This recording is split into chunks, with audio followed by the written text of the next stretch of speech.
de Nueva Economía Forum, tengo el placer de darles de nuevo la bienvenida al Fórum Europa, la tribuna que organizamos con la colaboración de Asisa, BT y Red Eléctrica de España. Hoy tenemos la satisfacción de recibir a uno de los profesionales del sistema financiero español con más brillantez, con mejor conocimiento y criterio y con mejor trayectoria. Prueba de ello es la presencia de todos ustedes. Don Juan María Nin, vicepresidente y consejero delegado de CaixaBank y director general de la Caixa, al que va a presentar el abogado y consejero general de la Caixa, don Carlos Fernández Lerga. La tribuna es suya.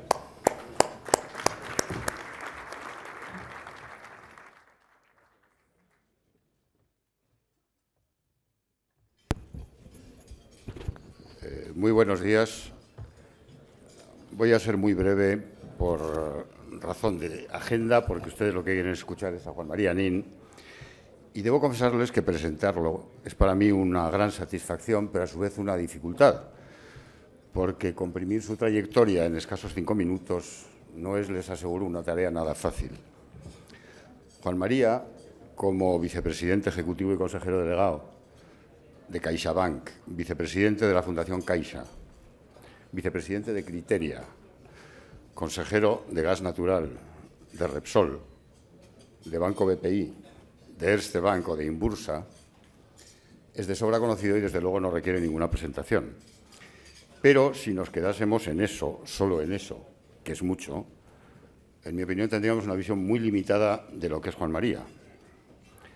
Porque yo creo que la clave para conocer a Juan María no es su brillante carrera profesional, sino su trayectoria personal, fundada en unos principios, unos valores y unas convicciones que han fijado sus señas de identidad y conformado su proceder.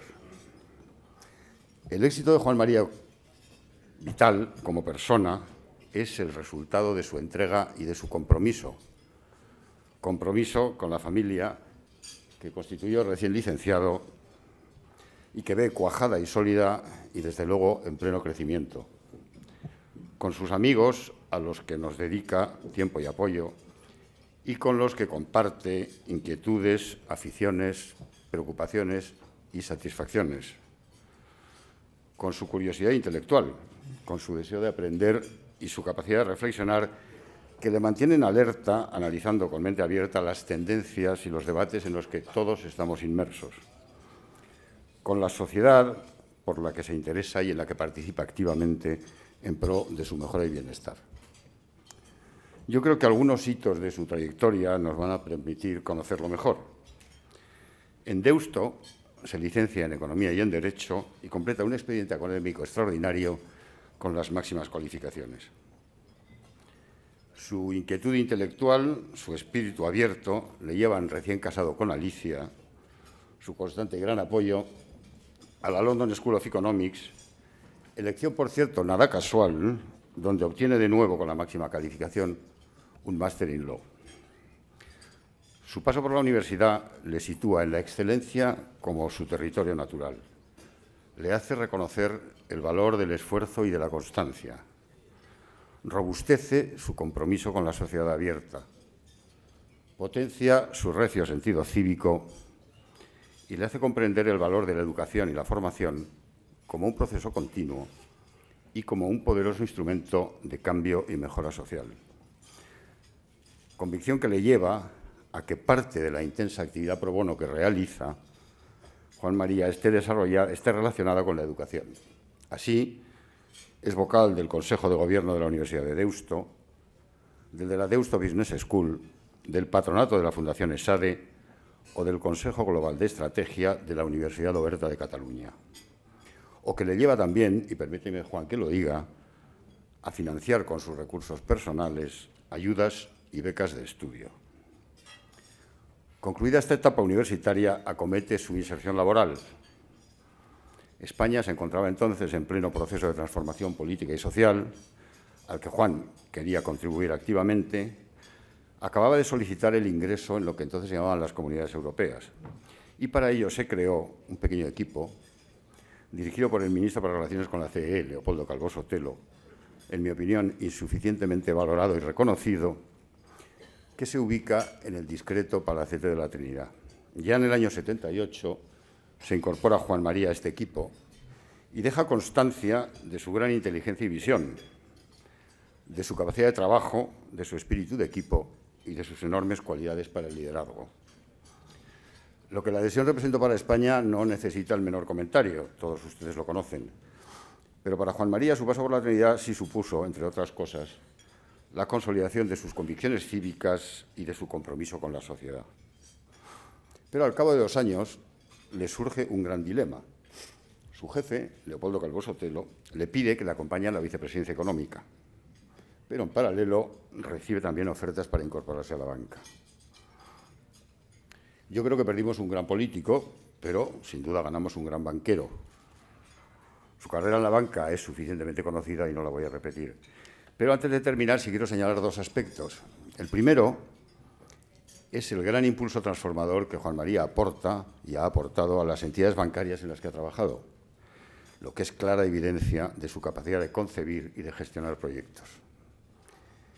Y la segunda consideración, y ello es particularmente interesante en estos momentos, es su enorme experiencia en operaciones de concentración bancaria, que incluso algunas se toman como ejemplo de este tipo de operaciones. Recuerden ustedes Hispano, Central Hispano, Santander Central Hispano, Sabadell, Sabadell Herrero, Herrero Banco Asturias, Atlántico, Urquijo, Morgan Stanley, Caixa Girona y quizás alguna más, no lo sé. Pero, como hemos visto, Juan María no cesa en su compromiso cívico e impulsa y participa en iniciativas desde la sociedad civil. Además de lo ya relatado y referido a la educación, es patrono de la Fundación Consejo España-Estados Unidos, Consejo España-China, Consejo España-India y del Aspen Institute España. Ingente y fecunda labor que ha sido justamente reconocida con la Gran Cruz del Mérito Civil. El milenario Código de Honor japonés Bushido establece estas virtudes: honestidad, coraje, rectitud, benevolencia, sinceridad, lealtad y honor. Les garantizo que todas ellas las practica Juan María con largueza.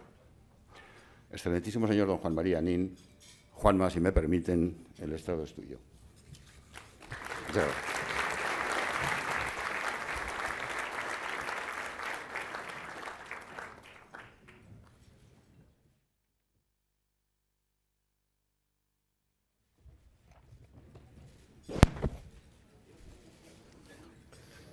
No ha sido nada. Habrá sido la portada de algún periódico que ha desarrollado estática en la sala. Autoridades, amigos, muy buenos días. Permitidme, en primer lugar, agradecer en nombre de la Caixa. La Caixa es la institución en la que yo sirvo, al Foro de Nueva Economía, Fórum Europa, su invitación a participar en esta tribuna de debate, brindándome así la oportunidad de compartir con este auditorio una serie de reflexiones, algunas, pido permiso para ello, muy personales, quizás menos institucionales, sobre la situación actual y sobre el porqué de la misma. Creo que solo con un análisis pausado, con una visión rigurosa y realista de la situación en la que nos encontramos, podremos, a pesar de la complejidad de la situación, volatilidad e incertidumbre del momento, avanzar en la dirección correcta. Quisiera también agradecer mucho la presentación de don Carlos Fernández Lerga, cuyas palabras ya habéis visto, pues demuestran primero su enorme generosidad, que es una característica que marca su fuerte personalidad, pero también la amistad que nos une desde hace mucho tiempo. Decía que quería compartir algunas reflexiones sobre la situación actual. Una situación compleja, cuya gestión exige, ante todo, un diagnóstico correcto. Y para hacer el diagnóstico correcto tenemos que empezar por la primera de las preguntas, que es ¿dónde nos encontramos? Y nos encontramos ciertamente en la peor crisis desde la Segunda Guerra Mundial. Es además una crisis de carácter global, con elementos comunes entre países, pero también con desequilibrios y excesos autóctonos, con algunas bifurcaciones a lo largo de estos años, país a país, y yo diría en esta crisis incluso con algunas mutaciones, pero con un denominador común. Hemos llegado aquí gracias a haber quebrado la confianza. Adelanto, por tanto, una conclusión final a la que quiero llegar. Únicamente con medidas, con decisiones que consigan recuperar la confianza perdida, lograremos de una vez salir de la situación actual y volver a una senda de crecimiento sostenible, razonable. Confianza, primero, en nuestros gobiernos. Confianza en los reguladores. Confianza, y mucha, en nosotros mismos. Confianza necesaria en la sociedad privada. Confianza en nuestra capacidad para seguir corrigiendo, aprendiendo y avanzando en positivo.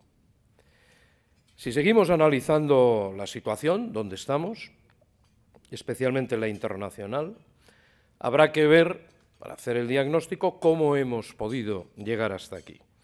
Y seré breve en la descripción, pero es un paso necesario para las conclusiones a las que quiero llegar. El origen de la crisis para mí está claro. Está en los finales del siglo pasado, una vez más, el final del siglo. El momento del estallido de la primera burbuja global que hemos conocido, que es la tecnológica. El 5 de diciembre del año 1996, Alan Greenspan, en un discurso en el American Enterprise Institute, habló de exuberancia irracional.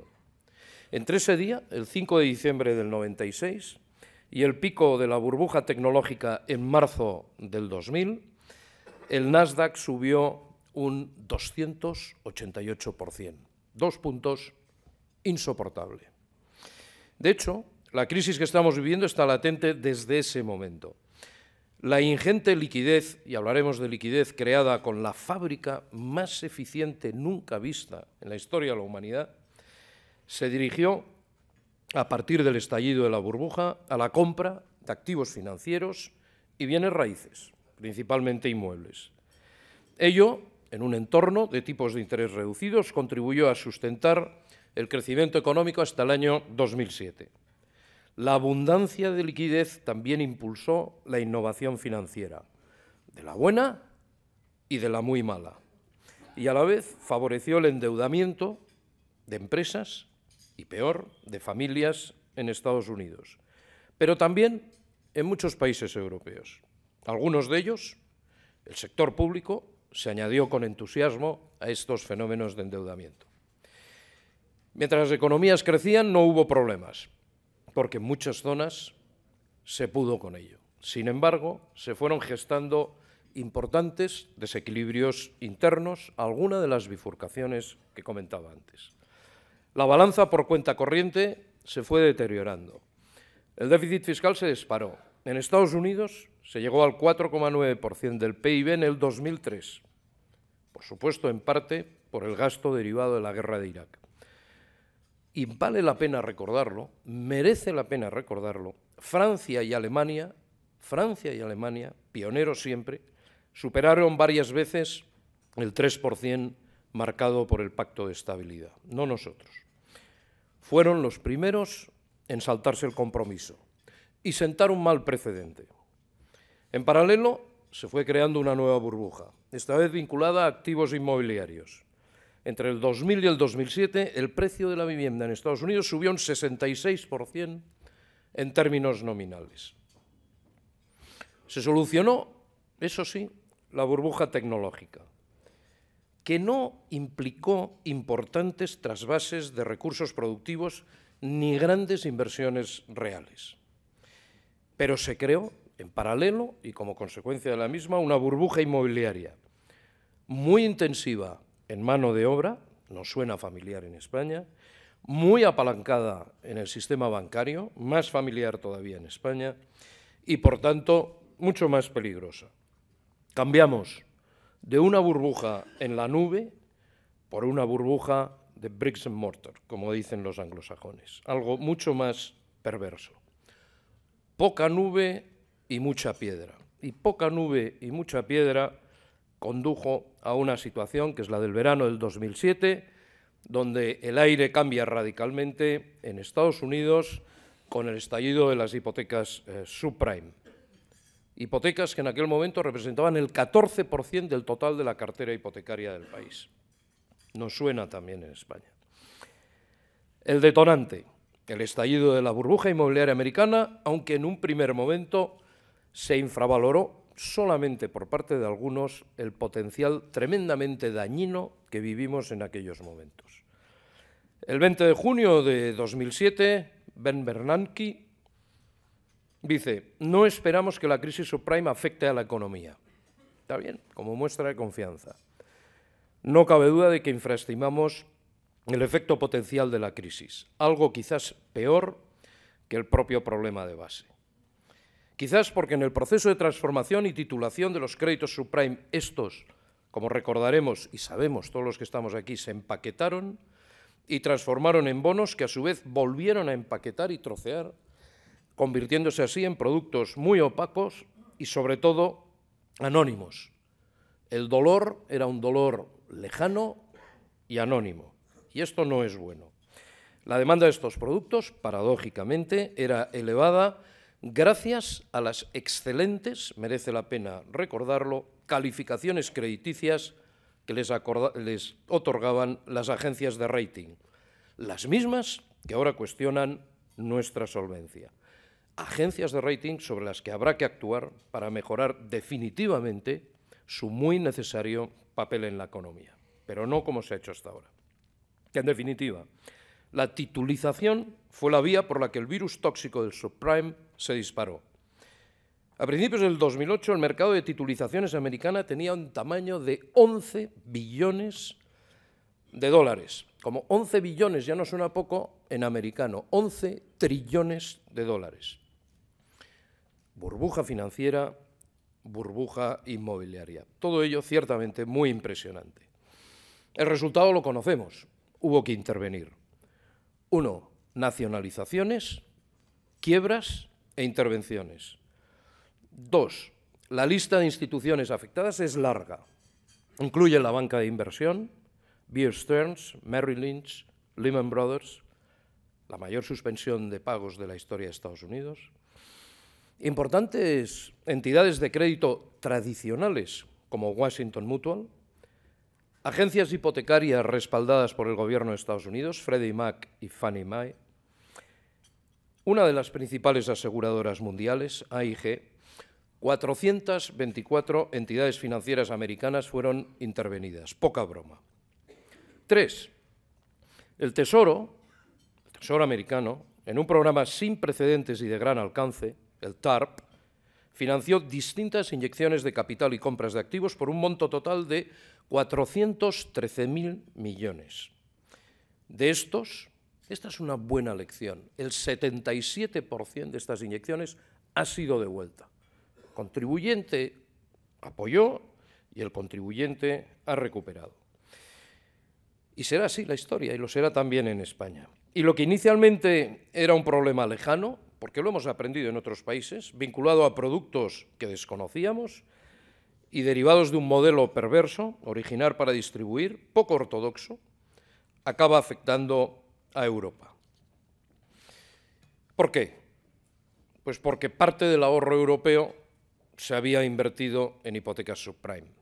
Es cierto, y lo hemos vivido en directo, que otras instituciones financieras, otras economías como la española, también acudimos a otra parte del ahorro europeo. Lo hicimos los españoles y lo seguimos haciendo, y con éxito, hace unas horas, con nuestras cédulas hipotecarias. Ni una sola cédula hipotecaria española ha resultado impagada. No quiero volver a recordar todo el subprime que ha resultado impagado en Europa y cuánto agujero y cuánto dolor eso ha provocado en el ahorrador europeo. Cuando veo inversores y analistas, en Estados Unidos especialmente, y no es nada personal, pertenezco a la cultura anglosajona, como decía Carlos Fernández Lerga, me gusta mucho recordarlo, porque aprenderemos. Hay diferencias, todavía hay diferencias. Pero en Europa se empezó a sufrir y estamos sufriendo mucho. Las primeras entidades financieras europeas afectadas son las alemanas. Recordar que también son franceses y alemanes los primeros que incumplen. Y en julio del año 2007, tan pronto como julio, IKB, banco alemán, es rescatado con fondos públicos para evitar su quiebra. Vinieron más casos: Commerzbank, Royal Bank of Scotland, HBOS, Barclays, Northern Rock, Lloyds, UBS, Dexia, Fortis. No quiero alargarme. Todas las entidades francesas recibieron capitalización, nacionalización de la banca irlandesa, pero ninguna entidad española. O no había crisis o no nos la creíamos. Y vuelvo al principio del diagnóstico. Y con todos estos casos apareció la incertidumbre. La consecuencia de la incertidumbre, el acceso a la financiación mayorista y al interbancario se colapsó. Y la financiación se volvió difícil y cara. Y aún continúa así. Ya solo nos queda el Banco Central Europeo. No queda nada más. Los que vivimos el día a día de la financiación de nuestro negocio, sabemos lo que es cortar el interbancario a los colegas o que nos lo corten. Sabemos lo que es vernos sin los repos de deuda con la banca extranjera porque no queremos o porque no nos lo dan. Sabemos lo que es el corte de repos con banca española porque no existe. Sabemos lo que es no llegar a la confianza total en los repos de deuda con el Tesoro porque por definición el Tesoro está limitado. Sabemos lo que es huir de las cámaras de compensación europea privadas por problemas de tipo legal y de otro tipo de confianza. Y sabemos lo que es tener solo un prestador de última referencia, que es el Banco Central Europeo. Hasta ese punto hemos llegado. Recuerdo muy bien, la reunión del Fondo Monetario Internacional en octubre del 2008. Tocábamos el miedo, lo tocábamos físicamente, y eso fue aleccionador. Se había quebrado el elemento básico para que el sistema financiero funcione con normalidad, la confianza. Y rota esta, los desequilibrios económicos latentes y que ya teníamos encapsulados desde la época de bonanza económica, se hicieron patentes. Se empieza a contraer el PIB, cae la demanda privada, comercio mundial se hunde y, en consecuencia, a la crisis financiera se añade una profunda crisis de tipo económico. Situación muy compleja que requirió un nivel de intervención de los Estados y autoridades europeas sin precedentes. 1. Aumentamos en Europa el Fondo de Garantía de los Depósitos. En España pasamos de 20.000 a 100.000 euros. De cubrir el 80% de la población a cubrir el 99,2%. En paralelo, las contribuciones al Fondo de Garantía de Depósitos también, del 0,6 al 2 por mil actual. Está bien, ya lo entendemos. Pero esto ha pervertido la acción comercial bancaria normal y ha alimentado hasta límites insospechables y plantea una vez más problemas de tipo ético y de gestión y del sistema el normal funcionamiento de la competencia. 2 puntos, una guerra del pasivo fundamentada en una alteración de las condiciones normales. 2. Se recortaron los tipos de interés. El Banco Central Europeo redujo el tipo repo del 4,25 en septiembre del 2008, 4,25, al 1% en mayo del 2009, que es el mismo nivel en el que se encuentra ahora.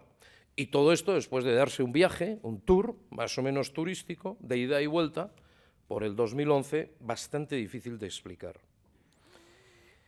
Y como se nos caía todo de las manos, los Estados tuvieron que intervenir, y han intervenido. Se han avalado emisiones mayoristas de la banca por 1,1 billones de euros, billones europeos, los importantes. Destacan 160.000 millones de euros de avales en el Reino Unido. 160.000 millones de avales al sistema financiero en el Reino Unido. 135.000 millones en Alemania. 93.000 millones en Francia. O 56.000, porque no usamos los 100.000 millones en España. Cifras muy considerables. Inyectamos liquidez mediante compra de activos, por ejemplo. En Europa se ha inyectado liquidez por 208.000 millones de euros. Pido disculpas por las cifras, pero creo que es muy relevante, es muy impactante para conocer la situación, qué es lo que nos estamos jugando en esta partida, ¿no? O se ha inyectado capital por 288.000 millones de euros. 288.000 millones de euros de inyección de capital en el sistema financiero. Es difícil en Europa encontrar un país donde el sistema financiero no haya recibido dinero público en forma de capital. En España también, aunque al día de hoy continúa siendo uno de los países que menos capital público ha necesitado. 15.817 millones de FROP, el 1,6% del PIB, capital. Irlanda, Reino Unido o Alemania, capital público, representa el 30%, el 5% y el 3% del PIB, respectivamente. Es verdad que en Europa llueve en todas partes, más verdad es que la tormenta ha empezado y de forma mucho más intensa, especialmente por lo que se refiere al sistema financiero en otros países. De forma paralela, las autoridades europeas han tomado medidas contundentes. Desde la quiebra de Lehman Brothers ha habido 22 cumbres del Consejo Europeo y un sinfín de reuniones bilaterales. Pero seguimos sin recuperar la confianza. No sirve por el momento prácticamente de nada. Y no recuperamos la confianza a medida que avanzamos en el conocimiento de la magnitud del problema. La duración y la virulencia de la crisis, los estímulos fiscales utilizados en algunos países para paliar las consecuencias de la misma y, sobre todo, las malas perspectivas de crecimiento en algunas zonas de Europa han acabado deteriorando las finanzas públicas. Salimos del deterioro del sistema financiero, primero el inmobiliario, el financiero, finanzas públicas. Y entra en escena, por lo tanto, un paso más en la desestabilización, de quiebra de confianza, la crisis de la deuda soberana. Una crisis que, por ser deuda soberana, se ha cobrado varios gobiernos, ya van varios, y que ha puesto en jaque la recuperación económica. Y hemos roto un principio de gestión, un principio básico de gestión de la res pública, que yo creo que ya no tiene reparación. La quiebra de confianza en la deuda soberana. Y esto cambiará el futuro, y cambiará de forma dramática el futuro del sistema público y el sector privado financiero, como creo hoy no nos podemos ni imaginar. Lo hemos roto nosotros. Efectivamente, el impacto de la crisis económica y financiera desencadenada después de esta burbuja inmobiliaria, tan fundamentada en esa burbuja tecnológica, en esa liquidez gigantesca que se produjo en el mundo, en esa fábrica más perfecta que nunca que alumbramos con la revolución tecnológica, ha llevado a una situación límite en la que la solvencia de algunas entidades financieras privadas, muchas con ayudas públicas, ha arrastrado la credibilidad de la deuda soberana. Y, por lo tanto, hemos entrado en un bucle que se autoalimenta, deuda privada, financiera, deuda soberana, muy difícil de romper. ¿Y qué ha pasado para que se produzca esta equivalencia deuda pública, deuda soberana con sistema financiero? Pues que hemos tenido un catalizador en esta crisis, un agente provocador, que sigue siendo el caso griego. Y el detonante del caso griego ha sido el que realmente ha impactado en la confianza, en la deuda soberana y, por lo tanto, en la fiabilidad del Estado y de las cuentas públicas. Un deterioro que durante muchos años pasó desapercibido. Yo recuerdo muy bien en el año 80, cuando tuvimos, entre comillas, el veto francés, ¿verdad, Carlos? Y cuando en el 82, si no me falla la memoria, Grecia, y está Matías Rodríguez Inciarte con nosotros, que tuvo un papel principalísimo en aquella negociación, Grecia entra 2 años más tarde. Y a la pregunta de ¿y cómo es eso posible? Es porque Grecia no es un problema, es muy pequeña. O en el año 99, cuando hicimos los deberes con el euro, y Grecia entra. Y a la pregunta de cómo es esto posible, dice, no es un problema, es muy pequeña. Bueno, un problema pequeño que ha pasado desapercibido, pero que ha generado, en medio de dudas contables y una vana esperanza por ocultarnos a nosotros mismos, somos culpables, responsables, la realidad, o lo que es peor en tiempos de crisis, esperar tiempos mejores. Los tiempos mejores no arreglan las crisis, no vienen si no las arreglamos antes. Y por lo tanto, tras sucesivas e importantes revisiones al alza del nivel de deuda público griego, y estamos cerca de una solución final, no sé si catártica o no, a finales de 2010 El país se sitúa en un 145% del PIB, deuda pública. España en ese momento está en el 60%, 145-60%. Y la espiral perversa entre ajuste-reacción que sufre Grecia genera un nivel de desconfianza y unas turbulencias de tal calibre que han acabado contagiando a otras economías, fundamentalmente solventes, como es el caso de la economía española. Y todo ello con una economía, la griega, que no llega al 2% del Producto Interior Bruto europeo. El problema es, por tanto, de contagio de la situación griega, que ha generado por primera vez la visión de los mercados institucionales, básicamente, vuelvo a las agencias de rating, cuestionando el valor de la deuda soberana de países solventes como activos sin riesgo, y sobre esta calificación, la de deuda soberana de países solventes, que hasta ahora había sido básicamente activos sin riesgo, la calificación a la baja de todo el sistema financiero que respalda la misma. Son cimientos los que estamos construyendo con arenas movedizas. Y os puedo asegurar que esto es muy difícil. La solución, también muy difícil. Probablemente, y algunos trabajamos en ello, necesitemos una agencia europea de rating. Y está avanzando, privada, por supuesto. ¿Y por dónde empezamos? ¿Por la deuda o por el sistema financiero? Porque si admitimos que deuda y sistema financiero en estos momentos es lo mismo, habrá que empezar por uno de los dos. La Autoridad Bancaria Europea, EBA, decidió realizar unos tests de estrés, incorporando más exigencias de capital sobre la cartera de deuda soberana. Un error desde mi punto de vista, es abundar en el error de la desconfianza respecto de la cosa pública, de la deuda soberana de los estados democráticos legítimamente constituidos y que no han cometido más errores que temporalmente algunos excesos en la deuda pública. Luego hablaremos de la privada.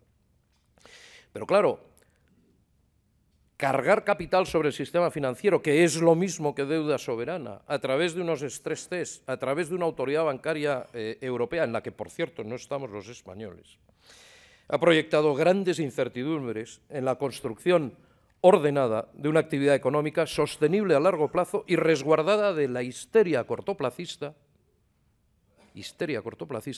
destructiva y nada ética de un mercado casi suicida en lo especulativo y con grandes impactos en la economía real, que es la que nos interesa. Y lo vemos cada día a la mínima petición de crédito, y me da igual que sea pequeño, que mediano, que comerciante, que gran empresa. Pero si empezamos por arriba, poniendo dudas sobre la deuda soberana, difícilmente vamos a normalizar el crédito. La creencia por parte de los reguladores de que el aumento de los requisitos mínimos de capital para las entidades financieras contribuirá a relajar tensiones sobre la deuda pública y la deuda en general no es nueva. Más capital, menos tensiones. Es más, la demanda de más capital realizada por EBA se une a otras exigencias en marcha desde el inicio de la crisis. Y todo esto se construye sobre una hipótesis básica, y es que más exigencia de capital debería reducir el nivel de riesgo asumido, y esta es la razón última de la crisis subprime y detonante de buena parte de nuestros males. Y es verdad que bajo este argumento de más capital, menor riesgo, menor coste de financiación, desde finales de 2007 pasamos de Basilea I. Basilea I está vigente desde el año 88. Del año 88 hasta el 2007 estuvimos funcionando en cierto régimen de normalidad con Basilea I. A Basilea II. Pero Basilea II no nos ha durado ni 2 años. Y vuelvo al cortoplacismo. Hombre, 1988 es un plazo razonable, pero 2 años para Basilea II, ni 2 años se habían cumplido cuando ya empezamos con Basilea III. Porque, claro, una cosa es anunciar los principios y otra cosa es que el sistema, lógicamente, los mejores, apliquen el principio de inmediatez a las nuevas exigencias. Y Basilea III es más exigente que Basilea II, y con un periodo de adaptación aparentemente amplio. No nos engañemos, no hay periodo de adaptación. Si usted pone una meta, aunque sea años vista, los mejores cumplirán, pero cumplirán inmediatamente, y se precipita la adaptación. Los estrés test de EBA, en nuestro caso las exigencias de capital principal en España, han anticipado el calendario, los mercados no quieren esperar, están en su derecho y, por lo tanto, a la sencilla pregunta de ¿con qué ratio de capital debemos funcionar en banca?, la respuesta es múltiple, depende. El 2% de los activos ponderados por riesgo en BIS 2, el 7 en BIS 3, BIS 3 2013, BIS 3 look-through 2019, el 8 o el 10 de capital principal, el 5 o un 9 en función de los stress test de EBA, EBA 1, EBA 2, la próxima EBA no está nada mal, la buena voluntad del esfuerzo de capitalización del sistema financiero y el problema de gestión de una regulación cada vez más angustiosa y en este sentido. Y decía que el argumento utilizado para incrementar estas exigencias mínimas ha sido que a mayor base de capital mínimo, menor asunción de riesgos y menor probabilidad de futuras crisis financieras. La crítica más evidente a estas exigencias crecientes de capital es que esta correlación, más capital, menos riesgo, no es evidente ni desde un punto de vista teórico, que es muy importante, hay discusión teórica, ni empírico. De hecho, hay quien argumenta en estos momentos, fijaros la pobre Basilea II, lo que ha durado, que no solo no ha servido para evitar la crisis del 2007, sino que incluso ha contribuido a ello. Y esta situación, en su conjunto, conduce a una circunstancia ciertamente paradójica. Y qué difíciles son las paradojas de resolver en la vida práctica. Y me explico. Los grandes inversores del mundo, planes de pensiones, fondos de inversión, compañías de seguros, fondos soberanos y hedge funds, gestionan hoy activos por valor de 87 billones de dólares europeos, 87 trillones americanos. Y son compañías con una liquidez extraordinaria pendiente de inversión y unos compromisos que rendir a sus clientes. En Estados Unidos, después del segundo quantitative easing, la liquidez inyectada ha sido de 2 billones de dólares europeos, el 15% de su PIB. En Europa, la liquidez más visible es la de las subastas del Banco Central Europeo. La última, 500.000 millones de euros. La mitad nos las hemos repartido entre italianos y españoles, de los 500.000. Se han quedado mucho más los italianos que nosotros. Y el total de préstamos del Banco Central Europeo está en 809.000 millones de euros. Conforme, hasta aquí ningún problema. ¿Dónde está el problema?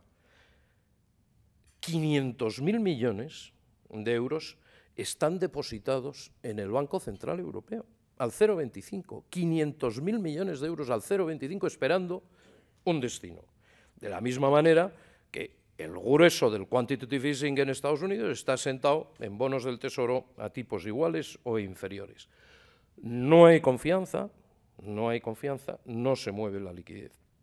Y, por supuesto, a los 87 trillones de compañías de seguros, planes de pensiones, etcétera, etcétera, más todo lo que he dicho, hay que sumar las reservas internacionales de bancos centrales mundiales, que son 10,2 billones de dólares. Solo en China tenemos 3,2 billones a la espera de un destino. En Japón, 1,3 billones. En Arabia Saudita, 550.000 millones. Os invito a venir conmigo a Arabia Saudita a traer dinero a España. Veréis lo que opinan. Y en Rusia, 463.000 millones de dólares. Podría seguir contando el dinero del mundo, porque el dinero del mundo se puede contar. Sabemos dónde está, quién lo tiene y a cuánto asciende. Y dónde está depositado. Una parte en la Caixa. ¿A dónde quiero llegar? Pues quiero llegar a otro punto, que es importante conocerlo. El mercado cuenta con liquidez. Tenemos más liquidez que nunca, pero es una liquidez estéril porque se ha roto el principio básico, la confianza. Sin confianza, esta liquidez resulta ineficaz porque no fluye, no se mueve, no circula, no se invierte.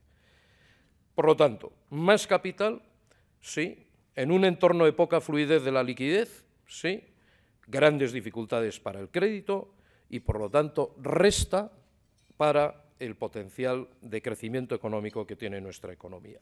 Es un proceso procíclico que no resolvemos, aunque paliamos, con más capital y con más liquidez. Muchos analistas, algunos muy reputados, como el IIF, y estamos aprendiendo todos, pero en el proceso de aprendizaje hay que tomar partido también. como IIF, estiman que una regulación basada en más capital y más liquidez, como Basilea III, puede tener impactos significativos en la economía mundial. Y se cifran estos impactos, y es un buen ejercicio. Hay otros que dicen que no, pero son gente seria. Reducción acumulada del PIB en 5 años de un 3,2%, es decir, más capital, menos crecimiento. Y menor generación de empleo, 7,5 millones de puestos de trabajo. ¿Y en qué momento? Por lo tanto, aprendiendo en esta crisis como estamos aprendiendo, escuchemos y cumplamos, por supuesto, con nuestros reguladores, aumentemos las exigencias de capital, sigamos nutriendo al mercado de liquidez, pero analicemos cuidadosamente también el por qué no, otras soluciones o qué es lo que de verdad va a pasar en el corto plazo. Quizás también sea cierto que haya todavía que precipitar más en esta crisis, en ese bucle tan complicado y en esa paradoja que comentaba para salir. Voy terminando. Unos efectos sobre la economía real, estos que he explicado, que en parte se explicarían por el impacto sobre el coste de financiación de la nueva regulación. El Comité de Basilea afirma que, al menos a largo plazo, el coste de financiación no aumenta. Y hay un fundamento, ciertamente que hay un fundamento teórico. Son gente preparada para esta categórica información. Es un teorema famoso, lo conocéis muchos de vosotros, Modigliani-Miller. Y dice, y siempre se ha enseñado así, que bajo determinadas circunstancias el coste de financiación de una empresa es independiente de su estructura de financiación entre capital y deuda. Es una teoría predominante en marco analítico actual, pero esto no implica que sea una buena base necesariamente para la política regulatoria.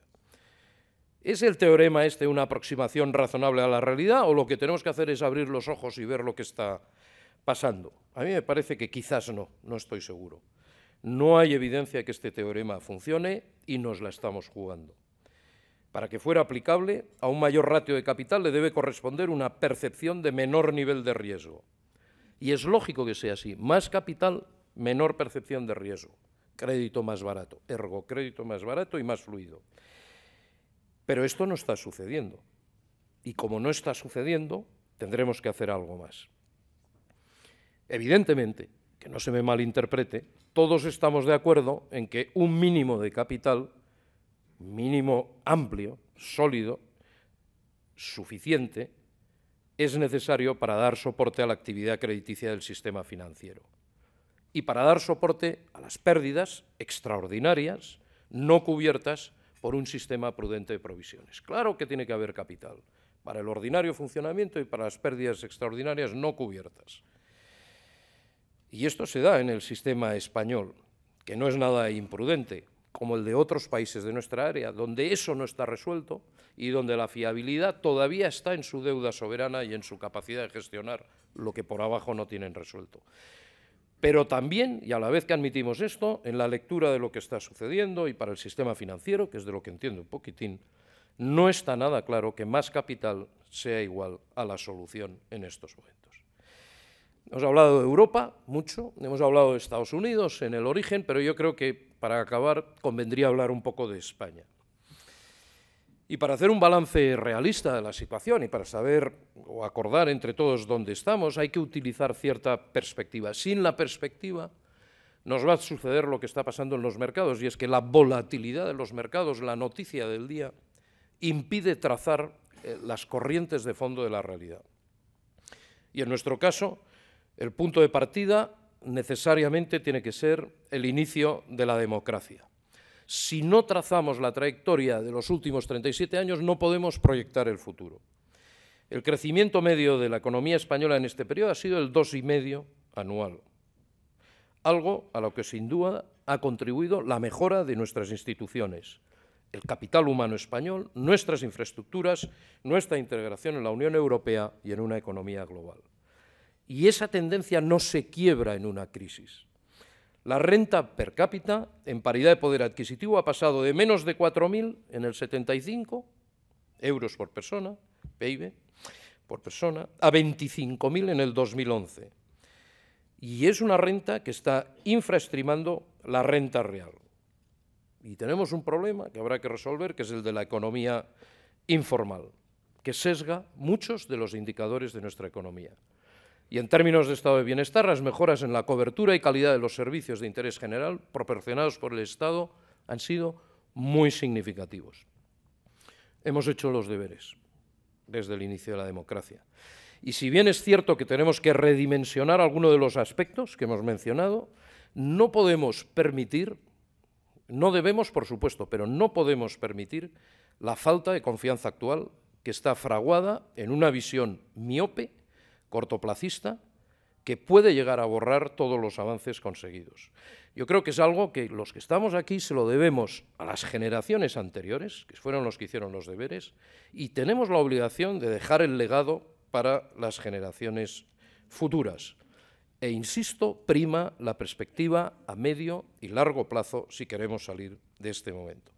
Ni la complejidad de la situación, que es mucha, ni la volatilidad del momento, que es extraordinaria, deben impedir visualizar correctamente las ventajas comparativas que disponemos en España. Para empezar, y es obvio, pero hay que decirlo así, nuestro nivel de deuda pública representa el 70% del PIB. Es verdad que estamos por encima del 60% de Maastricht, pero bastante por debajo de Alemania 82, Francia 87 o Italia 121. Y esto nos da margen de maniobra, si hubiera confianza. Pero no debemos confiarnos, no hay confianza. Y por lo tanto toca disciplina en materia económica de máximos. Sobre todo teniendo en cuenta que la deuda total de nuestra economía, administraciones públicas, familias y empresas, es el 291% del PIB y el 60% financiado con ahorro externo. Por lo tanto, en lo que se refiere al déficit público, sacrificio y esfuerzos de corrección notables y necesariamente notables. Parece que terminaremos el año 2008 con un déficit en el entorno del 8, 2 puntos por encima del objetivo, que es un desfase que no debe repetirse. Los objetivos tienen que ser siempre ambiciosos y realistas, pero una vez establecidos deben ser irrenunciables, excepto en casos o muy justificados o acordados y pactados. Y esto es en general. Para los déficits de las administraciones públicas también, y lo tendremos que hacer en el año 2012. Otro elemento a valorar positivo, la mejora de la balanza comercial. Ha habido un vigoroso avance de la exportación junto con el menor dinamismo de las importaciones, y todo eso es consecuencia de la debilidad de la demanda interna, por supuesto, pero también de una notable y rápida acarreando una notable y rápida corrección del déficit por cuenta corriente. Desde un insoportable, imposible 10% en el año 2007 hasta en el entorno del 4% en el año 11 y con excelentes noticias del mes de noviembre o del mes de diciembre, donde el déficit de la balanza puede acercarse a algo en el entorno del 2% e incluso en algún momento del 0%. Y, por lo tanto, reduciendo progresivamente las necesidades de capital externo que tenemos en España, que si continuáramos con estos 4, como mínimo, ya que no capital como más demanda de liquidez, estarían en el entorno de los 40.000 millones adicionales por año. 40.000 millones que habría que devolver. Y si no hay crecimiento, no se devuelven. Las ventas externas de servicios están lideradas por un sector turístico muy sólido. Han evolucionado de forma más positiva que la mayoría de nuestros socios europeos. Y la robustez ha permitido a las exportaciones españolas de bienes y servicios mantener una cuota de exportación estable a nivel mundial, en torno al 2,2% del total exportado, y dentro de la eurozona el 3,5%. ¿Cómo hemos sido capaces de mantener las exportaciones a nivel estable a nivel mundial? Es verdad que los alemanes también lo han conseguido. Es verdad que los alemanes también lo han conseguido. Con la consideración sobre nosotros que nos tienen desde fuera o que tenemos sobre nosotros mismos. Hay que analizar la realidad. Este es un aspecto que choca con algunos registros y algunas afirmaciones de competitividad. Índices que no sabemos dónde se hacen. Parece, por tanto, que los indicadores de competitividad-precio exageran, y me remito a las pruebas, la pérdida de competitividad real de nuestra exportación. Y en este mundo, la competencia ya no solo se dirime a base de precios, sino sobre todo en base a estrategias de diferenciación e innovación. Es que quizás tengamos dos países, uno que ha hecho los deberes, competitivo, el mundo empresarial, que conozco bien, y otro país menos competitivo, muy vinculado al inmobiliario? No lo sé. En este sentido, confío plenamente en el desempeño de las empresas españolas. Tenemos en España un gran capital empresarial y humano, grandes corporaciones, medianas, pequeñas, con excelentes gestores y profesionales al frente. Una gran base empresarial que ha hecho un titánico trabajo de reconversión que explica muy bien el crecimiento sostenido de exportaciones y el mantenimiento de nuestra cuota de mercado. Es un fondo de resistencia y de base para creación futura de empleo. Todas las semanas yo estoy en la calle y sigo viendo clientes y fundamentalmente empresas, y viajo mucho. Y puedo asegurar, por experiencia práctica, más que por registros de terceros, que también me los leo, que la realidad empresarial española es más rica y con mejor potencial que la de muchos de nuestros socios europeos. Pasamos al coloquio en 2 páginas. Somos un país con gran capacidad de innovar, punteros en sectores muy competitivos y de alto valor añadido, y con un gran esfuerzo investigador. Y siempre hay que demostrar las cosas, y os voy a poner una. Por ejemplo, los avances conseguidos por el Centro Nacional de Investigaciones Oncológicas Carlos III, que está aquí en Madrid, o el Centro Nacional de Biotecnología, o el Centro de Regulación Genómica, o el Instituto de Investigación Biomédica. Son 4 centros, 2 en Barcelona, 2 en Madrid, punteros en Europa, punteros en el mundo. Nosotros, desde la obra social, contribuimos y trabajamos con ellos y, por lo tanto, los conocemos. Esto no existe en otros países europeos. No se puede, no se debe ningunear la existencia en el mundo económico y social español de avances de la importancia como el ejemplo que he traído. Somos, por tanto, un país avanzado, hay que saberlo, hay que cuidarlo y hay que potenciarlo. Y seguir siéndolo requiere continuar trabajando duro y con sacrificio creciente. Y solo con crecimiento, lo sabemos todos, que es la clave, recuperaremos la confianza. Confianza de las empresas para que inviertan, de los consumidores para que consuman, de los inversores extranjeros para que no nos rehuyan y de las entidades financieras para que volvamos a realizar nuestra función instrumental básica al servicio de la sociedad y de nuestros clientes, que es prestar. Pero ¿cómo se consigue recuperar esta confianza?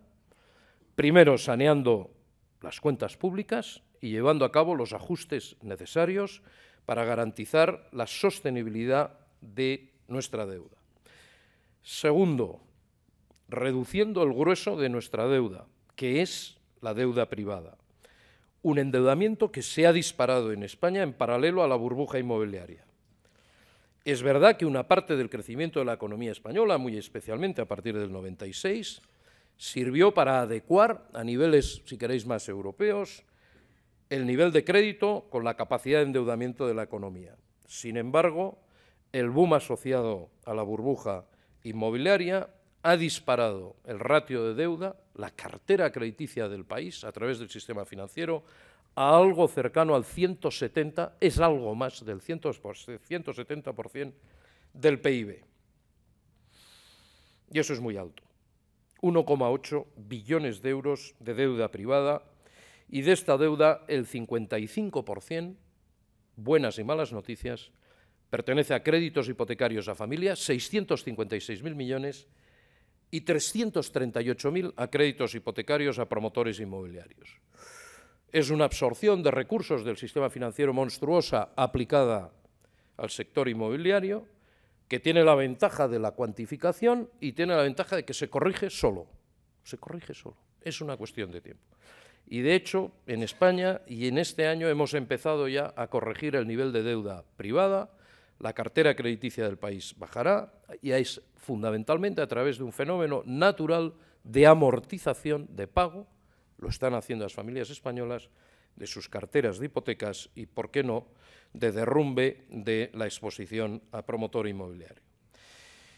¿Cuánto puede durar este proceso hasta normalizar el nivel de deuda privada del país, la deuda privada bancaria? ¿Cuánto puede durar? Es decir, ¿dónde estaremos ya al final de la crisis? Y me decían, no te mojes en este tema. Pues si el desapalancamiento sigue el patrón marcado por otros países de crisis inmobiliarias, hay que aprender de otros países, el ratio crédito sobre PIB bajaría 20 puntos durante 6 años y, por lo tanto, en 6 años estaríamos en una situación mucho más fit. preparaos, mejor. Pero si el patrón se parece a episodios históricos más graves, crisis bancaria más crisis inmobiliaria, no digamos ya con deuda pública, el descenso del ratio será mayor y más duradero. Y nos moveríamos de un 180% del PIB a un 140%, son grandes números en el entorno del 2017. Estos son buenas noticias, porque baja solo y cuando ya te vas acercando al final ves la luz. No es evidente cuál de los dos patrones, el más suave o el más contundente, será el que sucederá. Yo creo que bajaremos y muy rápidamente. Por lo tanto, en nuestro entorno, avanzar en la resolución de la crisis de deuda soberana europea es fundamental, acometer cambios estructurales necesarios para el sistema financiero también, recordar que el sistema financiero ha cumplido con la primera parte, la famosa primera vuelta, 5.000 oficinas menos y 13.300 empleados menos, y si se cumple el desapalancamiento financiero que he mencionado, y queremos, como lo queremos, un sistema financiero ligero de costes y de equipaje y con una estructura preparada para no solamente no ser una carga, sino ser una gran ayuda en la recuperación de la economía española, queda la segunda vuelta. Menos estructura, menos carga de estructura. Los ajustes van a imponer mucha austeridad a la demanda interna durante un periodo prolongado de tiempo. Y, por lo tanto, habrá que recalar en políticas de oferta para estimular el crecimiento vía mejoras de productividad y reforzando la confianza. Afortunadamente, y gracias a todos, las reformas estructurales que tenemos que acometer para dar impulso definitivo a la productividad están muy claras. No somos el único país que está sufriendo los efectos, tenemos nuestros socios, sabemos lo que tenemos que hacer. Reencauzar el crecimiento exige recuperar la confianza necesaria para normalizar la función instrumental última de cualquier sistema financiero, promover proyectos rentables, sostenibles y responsables. Y aquí tenemos una gran ventaja en la gestión de la crisis. Hemos acabado la primera fase de reordenación del sistema, hemos pasado y hemos reconvertido 43 de las 45 cajas de ahorros, se ha reducido el número de 45 a 14, ha aumentado el tamaño medio de 30.000 a 86.000 millones de euros y hemos reducido en un 16% la capacidad instalada. Una fase mucho más intensa que la de nuestros países competidores en Europa. Nos hemos dotado de mecanismos necesarios con capacidad suficiente para actuar. El FROP, creado a mediados del 2009, puede inyectar hasta 90.000 millones. Hemos usado 17.700. Y el nuevo Real Decreto 2/2012, de saneamiento del sector financiero, con la dotación de 35.000 millones, grandes números, y 15.000 en saneamientos y provisiones y 15.000 en capital, pone al día, pone el reloj a cero en el esfuerzo de provisiones sobre activos inmobiliarios hecho hasta ahora. La primera parte de la crisis, los 180.000 millones que ya han caído. Pero mucho más importante que ponernos al día, que se ha hecho en España, es que con esto estamos preparados, es un catalizador, a mi manera de ver, para acometer de manera inmediata la segunda fase de reorganización del sector. Hasta aquí lo que está en nuestras manos. Lo que no está en nuestras manos pertenece a la Unión Europea. Influimos poco, deberemos influir más el día de mañana, tanto a nivel político como, sobre todo, en los niveles de funcionarios y de órganos de decisión de tipo técnico. Ahora sí, para acabar, permítame plantear una última idea.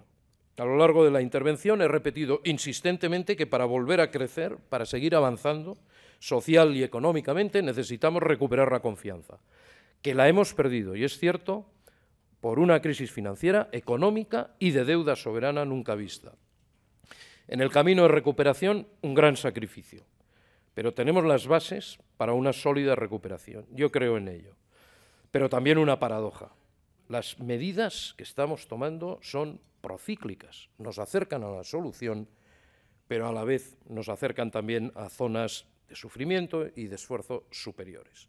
Pero es la paradoja. Tenemos que actuar cada uno en nuestro ámbito de gestión, con disciplina, con rigor, con liderazgo, tomando decisiones, asumiendo riesgos y aceptando las consecuencias de la toma de decisiones. Tenemos que trabajar más, si cabe, y mejor, seguro que sí, juntos, mucho más, sin trampas, por supuesto, aportando nuestro talento, compaginando el interés general con el individualismo sano, propio e institucional. Pero en esta crisis hemos aprendido que talento, ambición y voluntad individual exclusivamente no son suficientes o incluso contraproducentes cuando se convierten en una finalidad por encima de cualquier otra. Decía Hayek, a quien leo, y leo con atención, y lo decía en el año 45, en un momento ciertamente complicado, lo decía en Dublín: la colaboración espontánea de hombres libres, espontánea, crea entidades superiores a aquellas que las mentes individuales hubieran podido elaborar. Por lo tanto, y siguiendo a Hayek, colaboremos todos y hagámoslo en positivo. Muchas gracias por vuestra paciencia.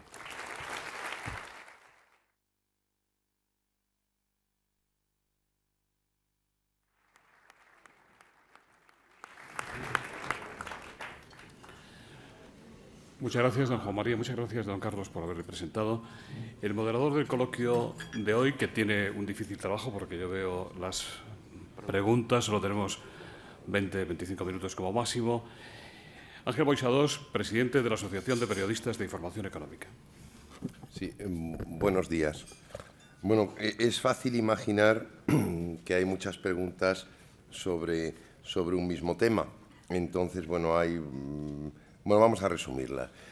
Confirma, niega, matiza usted la noticia que publica hoy El Mundo, según la cual el presidente del Gobierno y el de la Generalitat habrían sido informados de una iniciativa de CaixaBank y Bankia para una fusión entre las dos entidades, y según la noticia, el señor Rato sería el presidente del grupo industrial de la entidad resultante. Digo, es por resumir, ¿no? Bueno, vamos a empezar por aquí. Repito y confirmo las declaraciones que el presidente del Grupo Caixa, Isidro Fainé, hizo hace cuestión de horas. La verdad es que fueron unos días, pero en términos de operaciones como las que se menciona, son horas. Y el presidente, que es la voz más autorizada y la única autorizada para pronunciarse sobre cuestiones como esta, el presidente Isidro Fainé lo ha dejado muy claro. No hay nada de nada. Nada de nada. Permítame que insista, como hay muchas preguntas, ya no más. ¿Sería factible una fusión entre ambas entidades? Como bien comentó también a la postilla, a la pregunta, nuestro presidente, lo que no existe no es objeto de valoración, y yo me sumo a ello. Como no hay nada de nada y somos todos gente ocupada y que tenemos que trabajar en aquello que nos permita, pues, transformar la realidad y avanzar, pues no hay respuesta, porque no hay nada de nada. No hay respuesta sobre la segunda pregunta.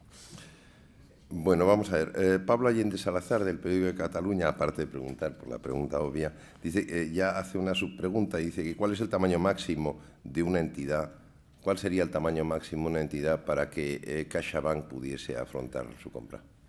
Sí, esta es una pregunta interesante en el mundo bancario, y de hecho se ha planteado ya y se está trabajando sobre ello en países como Estados Unidos o como Suiza, donde, y se ha referido a ello como testamento vital, las administraciones públicas, consciente del efecto arrastre que una entidad sistémica puede llegar a producir en la economía o en la gestión de la cosa pública de un país, exigen, a partir de determinados tamaños, pues un ejercicio previo de separación en actividades o en contenidos o por negocios que pudiera evitar el colapso de una institución. Hay, por lo tanto, un fondo teórico muy trascendente en la pregunta, que se está convirtiendo ya en algo práctico. También los que estamos en banca sabemos que hay una limitación para los tamaños que pertenece a la muy natural limitación de las personas. Y estamos algunos muy convencidos de que a partir de ciertos tamaños la gestión de grupos con centenares de miles de personas y de negocios y de países y de economías y de todo lo demás empieza a convertirse en algo ineficiente. Si eso es así, y está siendo así, y contestando a la pregunta, lo que tengo que decir es que, siendo la Caixa una entidad todavía de tamaño modesto, nosotros por capitalización somos la séptima entidad europea por capitalización de la Unión Europea, pues no entraríamos en los registros de las grandes entidades o suizas o americanas o de grandes bancos mundiales que están haciendo este ejercicio. No estamos en este tipo de limitaciones. Bueno, vamos a ver, José Manuel González Huesa, director de Servimedia, le pregunta si con toda la bancarización de las antiguas cajas de ahorro, de las cajas de ahorro, si esto pone en peligro, si la Caixa mantendrá su compromiso con la obra social. La Caixa mantiene su compromiso con la obra social. Nosotros tenemos que, evidentemente, pasar por nuestros órganos de gobierno, y lo haremos próximamente, la propuesta de compromiso de obra social para este año. Sí puedo decir que todo indica que, como hicimos en el principio de la crisis, donde movimos el presupuesto de obra social año 2008, de los 400 millones que habíamos venido manteniendo a 500 millones de euros al año, nuestra idea es seguir a lo largo de esta crisis con idéntico compromiso social en términos cualitativos. Hemos movido mucho también la obra social de los diferentes aspectos que se puede tocar a los más sociales y, por lo tanto, a los que realmente en estos momentos aprietan más como necesidad social, si queréis, más materiales que nunca, quizás algo menos espirituales, y, por supuesto, mantener el presupuesto, y todo indica que sí. Por supuesto que lo queremos mantener y que podremos. Juan Emilio Maillo del Mundo, que habla del mínimo impacto que el saneamiento ha tenido en las cuentas de la Caixa y de otros grandes bancos, dice: ¿no teme que los mercados no den por buena la limpieza de balances o no se la crean, que haya un problema de credibilidad? Efectivamente, hay un problema, no de credibilidad. Yo creo que el problema de credibilidad del sistema financiero español y de las grandes entidades está fuera de duda. Ha habido siempre algún ataque, más producto de una competencia malentendida o una envidia malsana, y los que estamos, el mercado es muy humano que sea así, lo sabemos, siempre la maledicencia, pero sí que puede haber una percepción interesada de que, al producirse los hechos relevantes, este ha sido un ejercicio pues que se ha podido acometer en plazo de meses. Falta profundidad en la lectura que se pudiera hacer de esto. Las consecuencias de un decreto ley como el que tenemos, con unas exigencias de saneamiento por la vía de provisiones y por la vía también del buffer de capital, son extraordinariamente importantes, y la profundidad de las mismas las veremos. Una parte ya la hemos visto, con algunos que han tenido que reducir drásticamente, han llegado a tiempo reduciendo drásticamente resultados en el ejercicio 2011, y de la misma forma que se ha podido acometer una parte de lo mismo reduciendo resultados en el año 11, se verá el impacto en resultados en el año 12 y siguientes. Los que puedan, a través de resultados, pagar por este esfuerzo adicional de provisiones. También se verán las consecuencias en términos de esfuerzo de capital, porque el buffer de capital, aquella parte que habrá que cargar al mismo, solo será soportable por aquellas entidades que durante esta crisis han sido prudentes en la acumulación de capital y en el cumplimiento riguroso, no solamente de los mínimos regulatorios, sino de aquello que los niveles de excelencia en capital indican, y en España tenemos excelentes ejemplos de grandes instituciones financieras muy buenas. Pero mete presión en los dos temas. Y, definitivamente, por si quedaba dudas de la trascendencia y la importancia, y como he dicho en la presentación, y creo mucho en ello, la descarga de provisiones y sobre el capital es un catalizador que precipita o debería precipitar la segunda parte de la reestructuración, la segunda ronda de la reestructuración del sistema financiero español. Jesús Martín, de La Razón, pregunta cuántas entidades financieras van a quedar en España al final del proceso de consolidación. Al respecto, Francisco González, presidente del BBVA, ha dicho que como mínimo serán 6 y que esto será más que en otros países europeos. Y también aprovecho para hacer otra pregunta de Lalo Agustina, de La Vanguardia, que dice si el decreto ley del Gobierno del viernes deja claros los mecanismos para articular las ayudas públicas, para sanear los balances o promover las fusiones. O sea, también le estoy pidiendo una valoración del decreto ley. Yo creo que, contestando a lo segundo, el decreto lo deja muy claro. Se ha hecho además un ejercicio serio, profesional, de explicación de la letra pequeña del decreto y, como en todo texto legal o regulatorio, del espíritu que ha inspirado el decreto en la reunión que se tuvo en el Banco de España el sábado por la mañana con analistas financieros y todas aquellas personas de las instituciones financieras que con los analistas nacionales y extranjeros tenían que profundizar en estos detalles.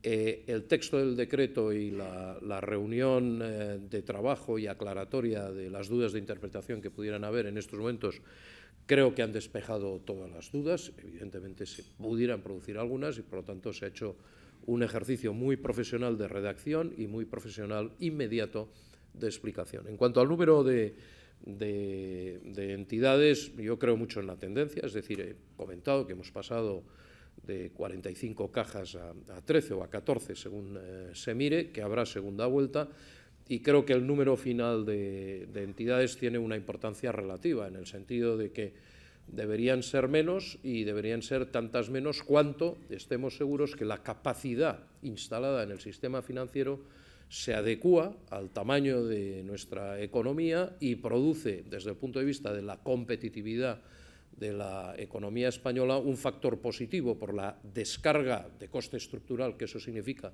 sobre la misma y no un factor negativo. Por lo tanto, está claro que el camino es el de reestructuración. He mencionado que la economía española puede moverse en los próximos años de, digamos, un teórico 1,8 billones de euros de portafolio, de cartera crediticia del país, a 1,4.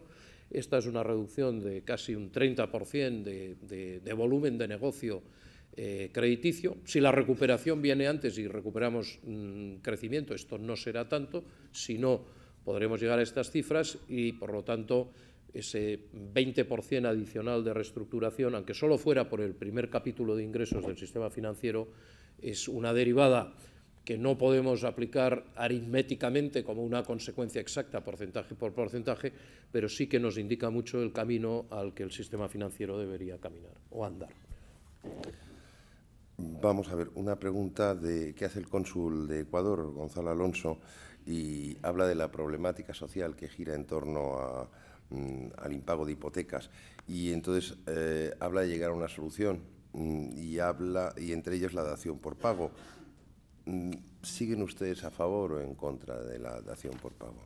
Nosotros, en nuestra práctica, y voy a dar un número, en nuestra práctica estamos a favor de que todos nuestros clientes que tienen problemas en el pago de su hipoteca vivienda,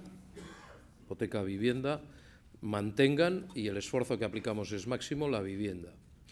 Desde enero del 2008, y tenemos puesto el contador con las diferentes medidas que se tomaron tan pronto como a finales del año 2007, y Caixa fue una entidad que anticipó en su gestión interna una visión de una crisis de largo plazo, y por eso lo sabemos, hemos refinanciado 170.000 hipotecas a clientes con dificultades de pago. La refinanciación de 170.000 hipotecas a clientes particulares, siendo hipotecas sobre vivienda, significa que hemos gestionado con nuestros clientes en interés mutuo no la frustración final, que es la dación en pago y, por lo tanto, la salida de la familia de la casa donde vive, sino el mantenimiento de la misma. Esto significa algo que en buena práctica bancaria siempre se ha hecho y que nosotros hemos sido capaces de desarrollar a medida, siguiendo, por supuesto, unas normas generales de refinanciación, y que pasa o por las carencias, hasta buscar mejores momentos, o pasa por los alargamientos de plazo, o pasa por las reducciones de tipo de interés, o incluso pasa también en algunos casos por la oferta que hemos hecho, y hay 870 casos en este sentido todavía vivos, de que la familia se quede en la casa que está habitando y sustituya el pago de la hipoteca por un alquiler mucho más modesto. Beneficia a la familia, mantiene la vivienda en un estado aseado, las familias españolas son en este sentido ejemplares y nos beneficia a todos. La dación en pago de la misma, fundamentalmente práctica americana, dura, Estados Unidos y que significa pues una rotura de relación y por lo tanto una visión muy de producto. Usted no puede, aquí lo tiene, se puede producir en alguna ocasión, pero no es nuestra política y lo demuestran los 170.000.